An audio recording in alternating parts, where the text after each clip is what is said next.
Hey, what a Wednesday! It's Rumor and Innuendo. I'm Dominic D'Angelo of adfreeshows.com, SEscoops.com, and OneTrueSportTV.com. But I'm here, as usual, today with Robert Karpelis, WD Creative _ish. Robert, does it feel like a Wednesday to you? The Labor Day has thrown me off greatly. It has completely thrown me off. Yesterday I went through, I thought it was 3 different days yesterday. At one point, I thought it was Monday. At one point, I thought it was Thursday. Don't ask me why. And then eventually I realized and settled in it was a Tuesday. We had a ton of stuff to talk about yesterday. We have a ton of stuff to talk about today. We're both in pastels for some Right, reason. what's the deal? This is an odd day. Usually I'm in one of my shirts available at prowrestlingtees.com, the creative-ish studios. But today, I gotta step out at some point today. I have a parent-teacher meeting conference deal, so I want to make sure that I look slightly presentable. And wearing a kayfabe shirt to one of those parent-teacher conferences didn't feel super appropriate, but I did find out in one that I had yesterday with my daughter's math teacher, she, not only a wrestling fan, her and her husband went on the Jericho cruise. What? Yeah. Really? So Wow. I kept my opinions about Chris Jericho very, very quiet because I want my daughter to do well in class. I love Chris. There was a version of Chris Jericho that was one of my all-time favorites, top 5 all-time favorites. But in what's going to be kind of a recurring theme for this episode, sometimes it's challenging to separate the art from the artist. And in the wrestling world, the wrestling sphere, the wrestling ecosystem, you're kind of trusting that the person that you are putting out there is going to be able to fulfill that role. And historically, some guys that entered into the wrestling business were not on the up and up. You know, it's a carny business. It was a carny business. It's no longer a carny business to some extent. Yes. There's plenty of folks out there that still love the carny aspect of it, but generally speaking, most of the larger wrestling organizations out there aren't presenting this as legitimate sport. They're not outright lying to the audience. This is entertainment, like any other form of entertainment that people ingest and enjoy and love. But the historics of it is the whole reason there's a dark side of the ring. You know, our good friend Evan, friend of the show, like how he makes his bread and butter for it's the only reason most of you know what Vice is as a channel is because you're watching Dark Side of the Ring and you're hearing about these boyhood idols that you had the toys of. They were on your pajamas. They were on your ice cream bars. And you look back now and go, oh, these men were monsters. Well, yeah, Robert, I mean, you set it up here. It's we got to talk some Hulk Hogan today. Brother. Let me tell you something, brother. Hey, dude. By the way, just a quick peek behind the curtain because you're going to see me drinking out of my my coffee mug here. This is a special pre-taped episode of Rumor and Innuendo. I had a conflict, and usually Dom's not available in the morning to do a pre-tape on a day where I'm not going to be there. Today it worked out, so we are recording this at 9 a.m. Eastern Standard Time. The reason why I'm pointing that out is if something catastrophic happens, hopefully not, between 9 and 12:30, I don't want them to start the show and be like, why aren't they talking about how the WWE blimp that they used to fly around arenas crashed? What happened? Remember that blimp? What happened? Did they remember the WWF blimp? I don't remember the blimp at all. They had a it was an arena blimp. It used to fly around in the arena and they would drop little like pieces of paper that you could redeem for like t-shirts and whatever, and it would be branded like WWF Finch Stridex or something like that. I remember I went to a show and like one of those little pieces of paper flickered down and people fought for it like it was a bread line and this was their last opportunity to eat to stave off starvation. Sounds like wrestling fans to me. It sounds like wrestling fans, but look, there's nothing we love more than wrestling fans, and there's nothing we love more than Hulk Hogan. Change my mind, Dom. Okay, let's see what we can do. Well, starting off, hey, this is some positive news for the Hulkster. He was on Impaulisve with Logan Paul, and he mentioned that he signed an extension with WWE. I signed a 5-year deal. I'm 71 years old in a few weeks. I signed a 5-year deal for the licensing and merchandise stuff and ambassador stuff. Dude, He didn't say Wait, dude. was that your Hogan impression? That was my Hogan impression. Spot on. It's like he was there. It's like you were about to sue Gawker. That's right. That's right. You are wearing yellow. You've got the ridiculous mustache. You know, I can see and what I am people are bald. gonna and hey, he's not bald, man. He's got the hair. He just wears the bandana because it's fashionable. That's it. That's it. But so signed a 5-year deal. I guess we should add the other aspect onto this of what he said in the. Do you want to go to the 5-year deal for? Yeah. Okay. We'll do the business side first. We'll do the adult conversation first, and not the adult conversations that Hogan tends to get into. It makes complete sense for WWE to lock Hulk Hogan down for 5 years. They are not, just put this right out there, the intent here is not we're going to use Terry Bollea for the next 5 years.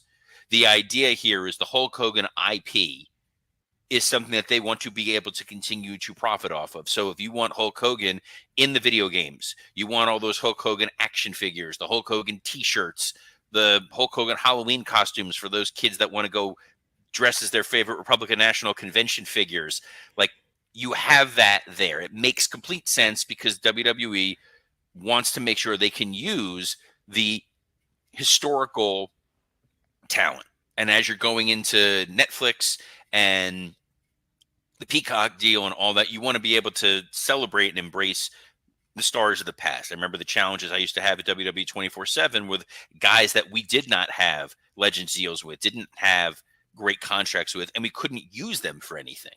And it was over time. Like, I remember the day Bret Hart showed up at the studio, and we were like, this is great. Number one, it's great that him and Vince were mending fences, and we were going to be able to count Bret as part of continuity. But it meant we could start interviewing Bret for network specials, for DVDs, for Hall of Fame packages. It's the other side of that art and artist, that if there's an underlying disagreement with the performer, and I will continue to use the Marvel analogy because that's kind of the best analogy for what we're going to talk about today. If Marvel is mad at Chris Evans, it's not like Captain America as a character just goes away forever.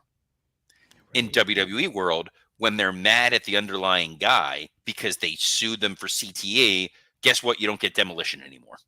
Yeah. Yeah. So it's just, when you think about, and even before we're going to talk about this next topic with Hogan, but you think about what he's done in, like, the past couple of months, he's picked a side. Obviously, like, politics are politics, but you pick a side, and that's going to be a polarizing decision by somebody. And then on top of it, too, the comments he made regarding Kamala Harris coming up and certain things like that, where it's just kind of really... Stop you and just point out it's Kamala Harris, because there are people who they're going to hear the Kamala thing, and they're going to be... It's the same thing. It's like the nuclear. Oh, okay. Okay. Well, so those comments made and taking a political stance, it does divide his brand. I mean, some people won't care, but other people will. And I think him putting himself out there like this, and then on top of it, what he just said, is another aspect of, like, and how is his brand going to damage the WWE brand? Or ultimately, is it going to, his brand itself is so big that, and so, what's the homemade name or whatever, that you can forget all this stuff. Again, people want to remember the Hulkamania Hulk Hogan. You know, I'm sort of in that right age range where Hulkamania was coming up when I was a little kid, and he was right alongside Spider-Man or Superman or He-Man on the toy shelves. He had a cartoon. He was every bit as real to me as they were when you're, 4, 5, 6 years old. So you believe in that character and you want to hold on to that idea of that character. Hogan, the person, trades on that quite a bit. And it's why I was surprised that he took a stance at the RNC, just because Terry Bollea being a Republican doesn't totally shock and surprise me. He lives in Florida. You get a lot of great tax benefits. He's probably in a bracket that's truly going to benefit from some of those policies. But anytime anyone talks about Bollea, the man, it's usually he's kind of a laid back hippie stoner. Like he built his Hogan hangout. He owns his own bar. He gets to be the god of that little area. and I've used this comparison before, and I talked about it.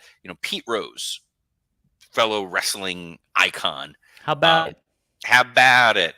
Had a restaurant here in Boca Raton where he did his radio show from, and in that little world, in that restaurant, he would come in and he was God. Like, people are swarming and they are treating him as if it was the heyday of his baseball career. So I can understand why you want to insulate yourself. You want to create that little cocoon and say, this is my world. This is where I'm at. Love me within here. So Hogan giving people another reason not to embrace and enjoy him is surprising, because he had one of the most cataclysmic falls in the history of just sort of celebrity made up a word. The reality show that he had on VH1 didn't do great for him. It made him and the family look a little kooky. The stuff that obviously occurred with his son, with the unfortunate car accident there, that was a huge blemish. The very ugly, very bitter, very public divorce was problematic for Hogan. The sex tape. I made this joke when I was talking about this with Dan St. Germain. I'm like, it's kind of like if you found a monkey's paw and you wish to be rich, and it's like, okay, here's how you're going to be rich. You're going to make a sex tape with your friend's wife. It's going to leak and go public. You're going to sue that company on the backing of Peter Thiel. You're going to get paid a boatload of money, but then everyone's going to find out you're racist. Like, this feels like a bad English paper that a high school kid would have written. And he somehow tried to overcome that. It was a very ugly moment, but it was a private, ugly moment that he didn't intend for it to go public, that he was going to hold himself out as being racist and bigoted. That has now come out in the last couple months with some of the comments he's made about Kamala Harris that have truly upset people, and they feel like, okay, this really is who that guy is.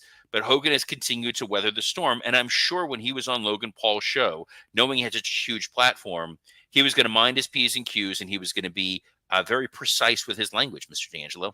Not quite. No, Damn it. Didn't really happen. I guess they must have talked. I haven't listened to the full episode, but they must have touched upon his controversies back in the day, and he happened to mention, "Hey, if Chris Benoit can do the crap he did, and the fans still love him, why not me? They're forgiving. I have made some major mistakes. They're very, very forgiving." And then one of our working stiff cohorts, Scott Chaplin, also mentioned something he said about Nancy Benoit as well, which is not very appealing. Robert. Yeah, not a good look. I don't like to talk about the Benoit stuff ever, if I can help it. Having worked with Chris, it's a very unsettling feeling just to know that that was a guy you were in a room with, you've had conversations with, you've talked about families with, and what he did. I've talked to a number of wrestlers who were there at that time who knew Chris. We all kind of have that same, there's a very uncomfortable feeling with it. To be flippant and to say, if he did the crap he did, it's not he got busted for a DUI. All right. It's not like he said something off color. He murdered his family. Yes. To try to like minimize what Hogan did by saying, well, at least I didn't do that. It's sort of like, it's the Hitler defense.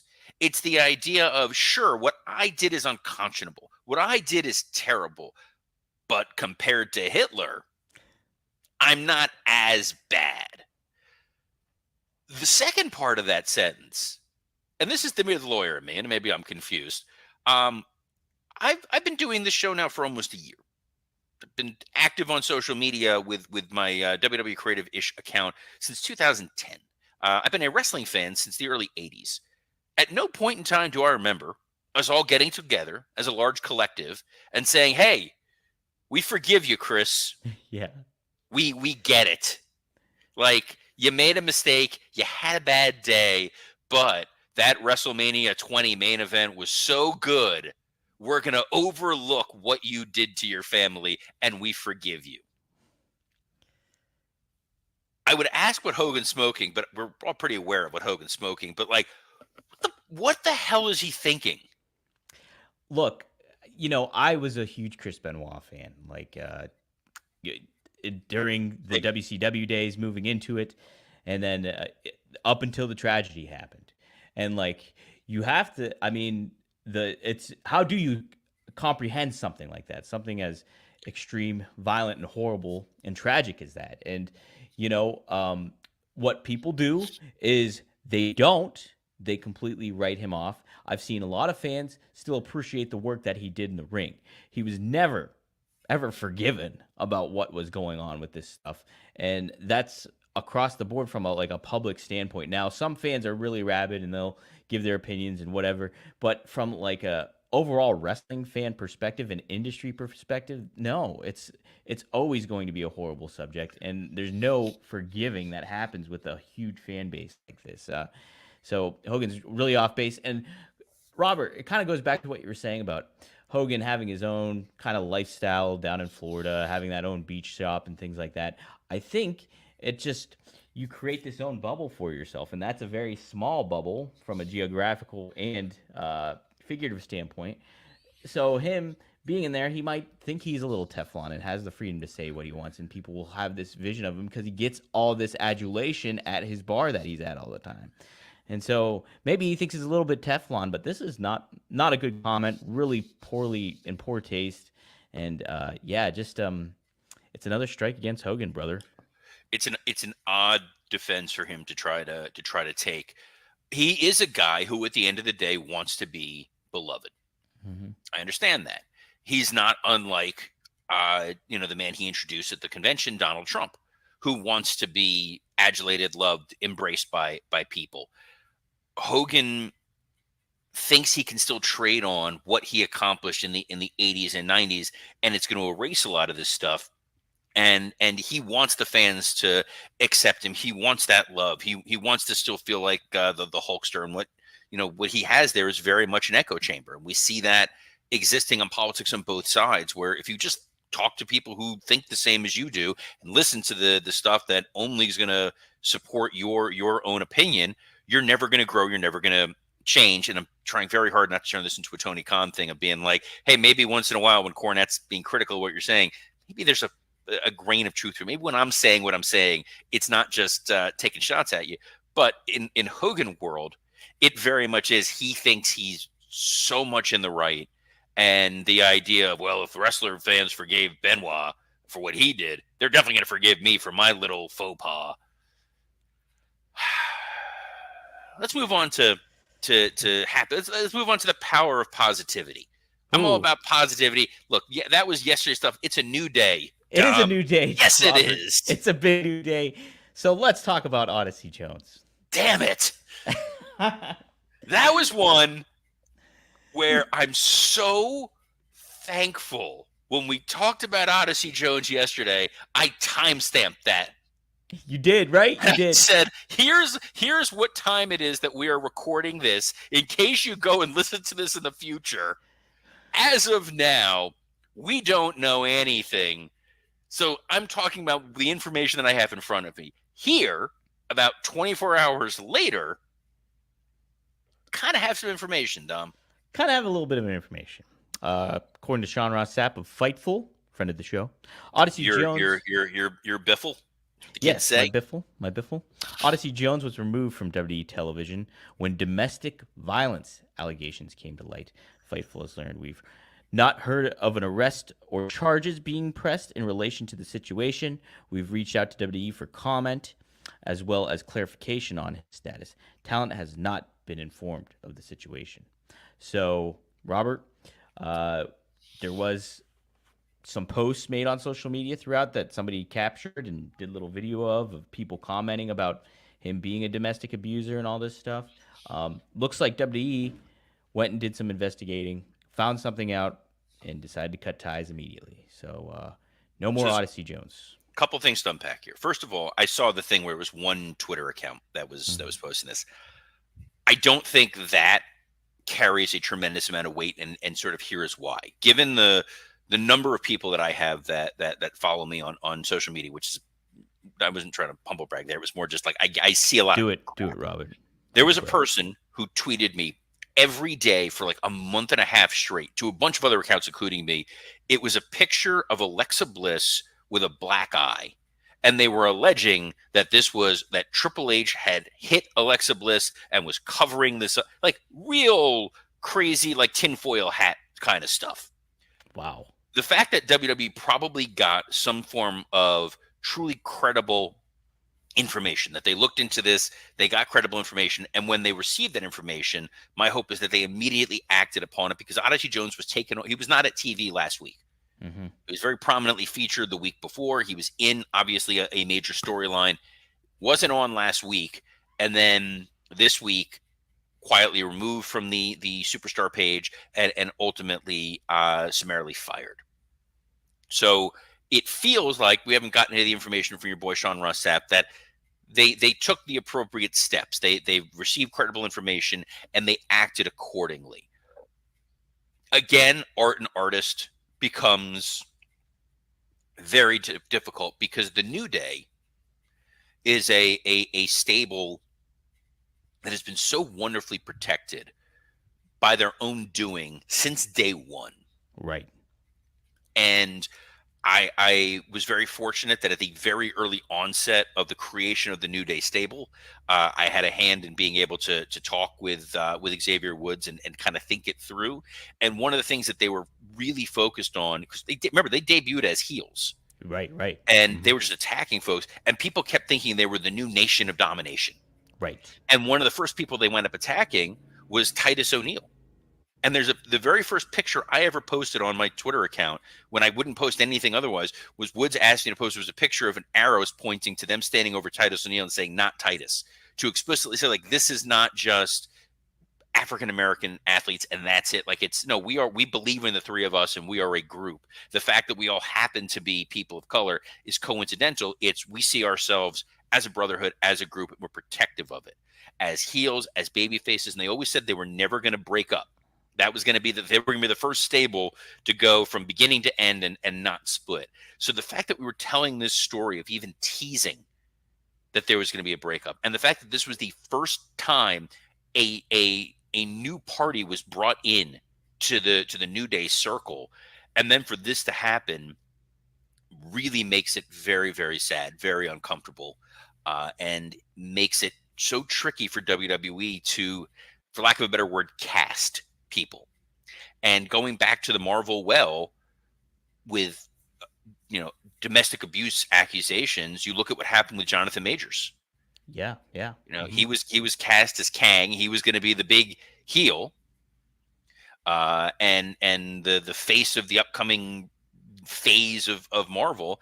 And due to the domestic abuse charges that were filed against him and the results of the court, like, they had to remove him, and then the character goes away. They throw out those Marvel movies that they were building. It's unfortunate, because friend of the show Michael Waldron, who also writes Heels, was going to be scripting those Marvel films. He's out in that role. So you really have to have a sense of trust in who you are bringing in and who you are going to put on TV and put this huge machine behind you. So the Odyssey Jones piece, it's a very unfortunate story. It's a very unfortunate, will be an unfortunate footnote in the history of New Day, but I will cautiously, hesitantly say good job on the part of WWE for acting in what feels like a very swift and decisive manner when they received this information. I wanted to follow up too. That's the way to handle it from a public standpoint, and how you really can't make a connection when it comes to that stuff. But would you say they handled it well from the aspect of, what are you going to do? Just you could kind of just completely dispose the storyline. Would you have done it something different from a storyline perspective, or is this really the only option they kind of had in a lot of ways? What makes me think is that this was a fast-moving train was when the rumors came out about Odyssey Jones. Xavier Woods had tweeted out, like, I had nothing to do with it. Yeah. So it made it feel like, oh, is this a storyline? Are we trying to work the smarts a little bit? So I don't think that Woods had this information. I don't think anybody really had this information. I think they kept this very close to the chest. The fact that I know that part of the report had said that there's no knowledge of an arrest or charges being filed. We don't know the whole story of what's going on here, but I think WWE erred on the side of caution and just, this is what we're hearing. This feels credible to us. We're good. We're done. There was the kid that they had in NXT, or they were going to sign to NXT, whose name is I want to say his last name was Ferrari, and like news came out about him, and he was instantly gone. There are some folks like Gable Steveson had allegations around him for a while, and they kept him, and they constantly got hammered and criticized for it. So given everything going on with Vince, everything going on with Janelle Grant, the very public way in which they are now transitioning over to Netflix, they are going to mind their P's and Q's, and they're going to act above reproach. Yeah, absolutely, Robert. Absolutely. Let's talk a little positive stuff. We got a go-home show this tonight on the Dynamite. Only 3 matches announced.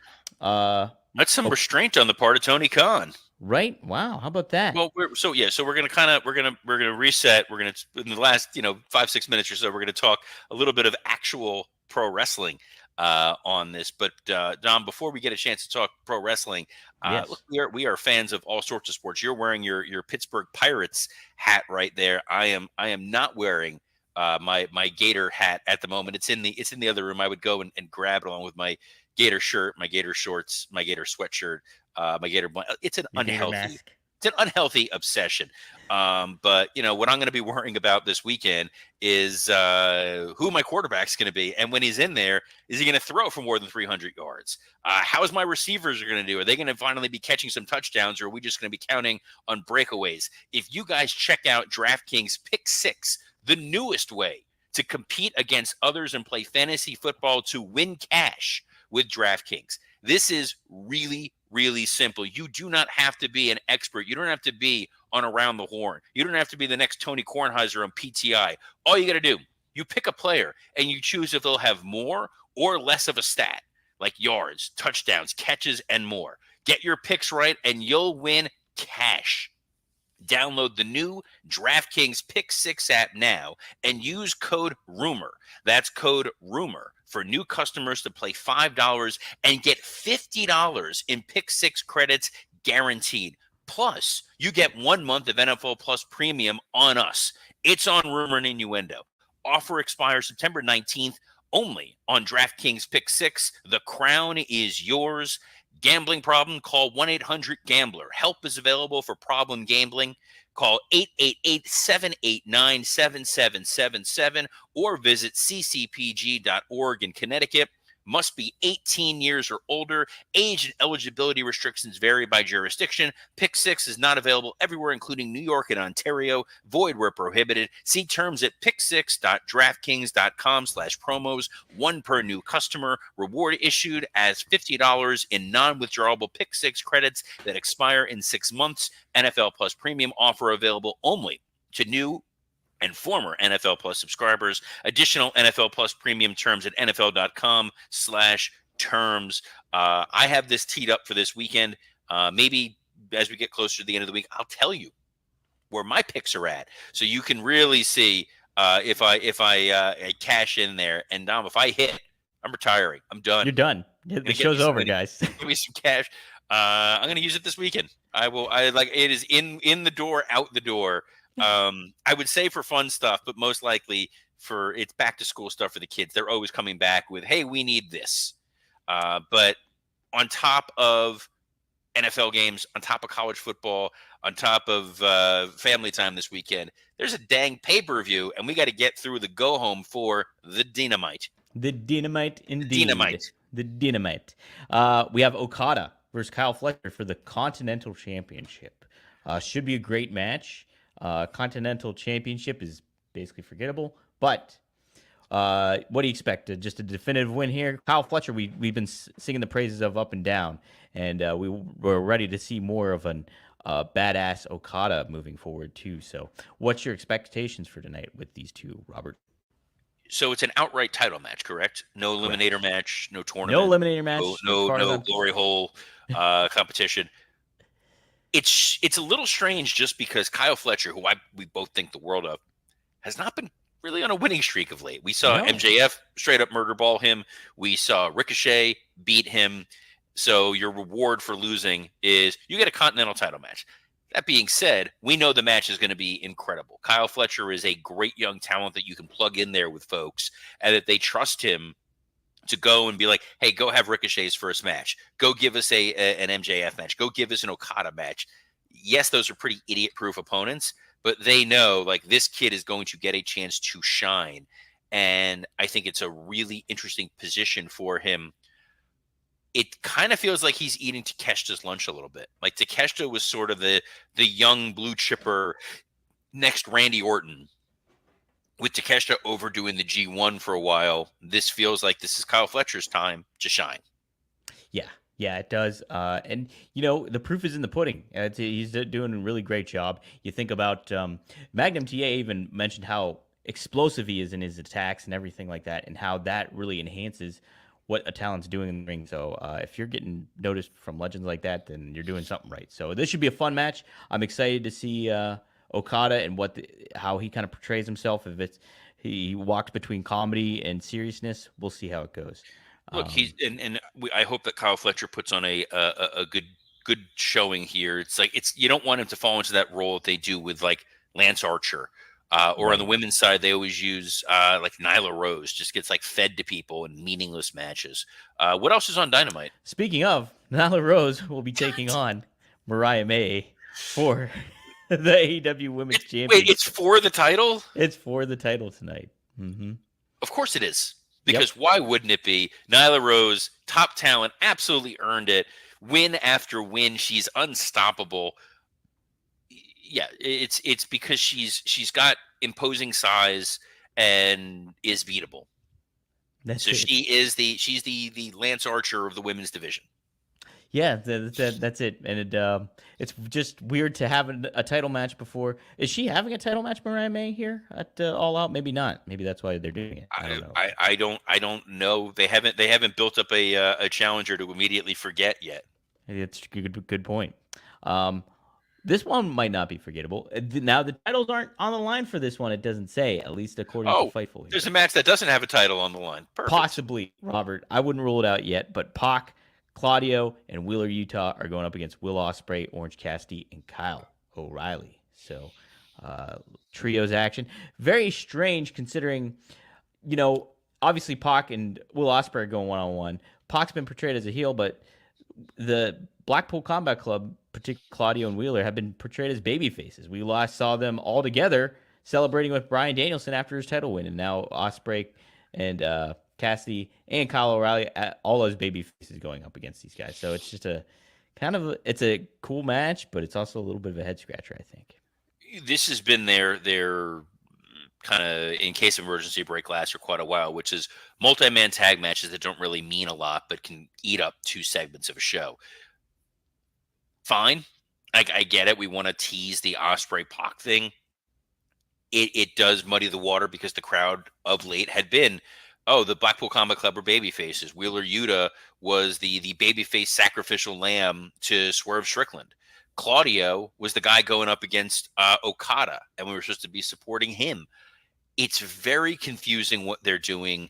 It's like Moxley comes back last week and doesn't even acknowledge the Blackpool Combat Club, doesn't acknowledge that Bryan Danielson has won the world title, and then nobody else acknowledges it either. Like at no point was Bryan like, it's kind of weird that Moxley just showed up earlier and he wants to go talk to Darby.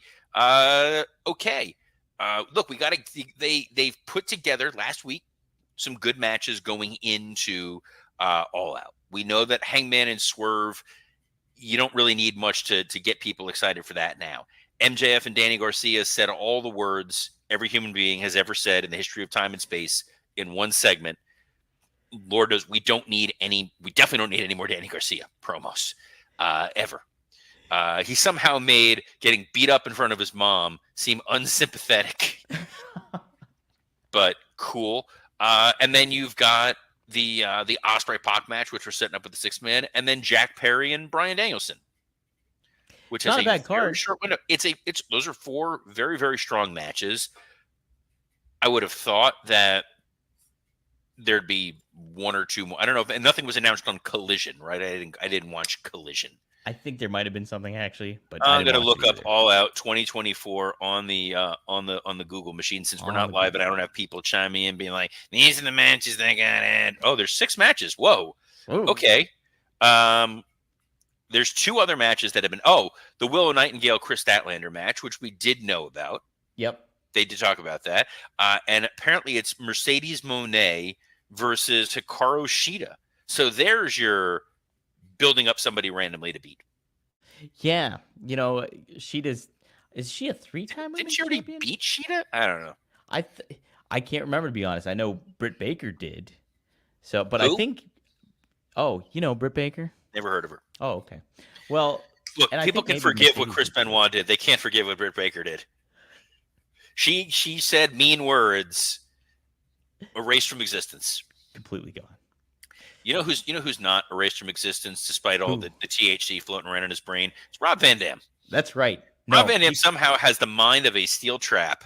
He really does. He can get this. He's really defying the odds on this, man. So you can check that out every Monday at 4:20 p.m. Eastern Standard Time on rvdtv.com or wherever you get your damn podcasts. So be sure to give us 5 stars, like the 5-star Frog Splash. Help us out. Get the word out about the podcast. One of my favorites to do. And what about this show, Dom? Why aren't you telling him to go get 5 stars? You're putting over, like, Rob Van Dam needs the rub. like he needs us. Like, he's sitting there being like, "Oh, come man, on, I wish those guys would." Wish those guys. I don't know why I'm doing him as Norm Macdonald, but I am, and it's fine. Hey, I wish those guys would, say something nice about me. Help me out. Yeah, only won the WWE and ECW title. I don't think he knows the show even exists. So, how does he not know that? Wait, do you not plug us on his show? No, I don't. God damn it, Dom. Like, I guess I should, huh? This is me telling on myself that I don't tune in to listen to the. I don't have that many hours in the day to go listen to other podcasts. I do try to catch the ones that are here on the Ad Free Shows network. Like, I'll listen to Bruce, I'll listen to Jim, and try not to be sad. I used to listen to Arn when it was just an audio podcast. I have not gone back and listened to. I've caught some of your live stream stuff with Rob. Yeah.